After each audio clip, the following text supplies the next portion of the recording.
The breathing from the closet. I booked a cheap hotel room in New Jersey the night before a mountain hike. Nothing special. Stale carpet, old wallpaper, a faint smell of bleach, but there was something unsettling about the dark corner beside the wardrobe. I couldn't explain why. It just felt wrong. Like the shadows there were heavier than the rest of the room.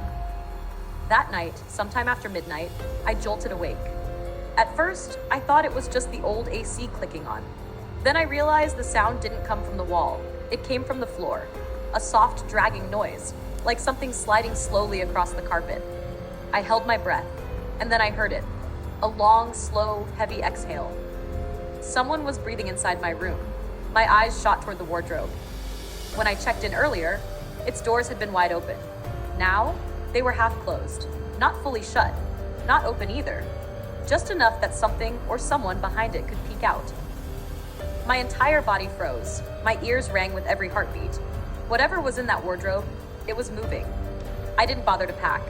I didn't even put on shoes. I yanked the door open and ran straight to the front desk. The night clerk, a young woman, looked confused when I told her someone was in my room. "There's no one else on this floor," she insisted. "No housekeeping staff either. The only cleaner we have is an older woman, and she clocked out hours ago." I demanded a different room, and she reluctantly gave me one down the hall. I locked the new door, pushed a chair against it, and finally collapsed onto the bed, trying to convince myself I had imagined everything. Then, rattle, rattle, squeak, the sound of wheels. A housekeeping cart rolled up right outside my door. I could hear it stop, exactly at my room. Then the slow, heavy breathing returned, right on the other side of the door. And then, a soft dragging sound. Fingers trailing gently, almost curiously across the metal doorknob. I didn't sleep again. The next morning, a different front desk employee was working the shift. When I asked him about the older cleaning lady, he frowned. "What cleaning lady? We haven't had housekeeping for a week. Our cleaner, she went missing." I felt my stomach twist.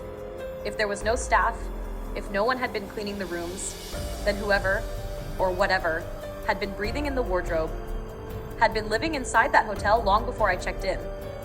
And it knew I had found it.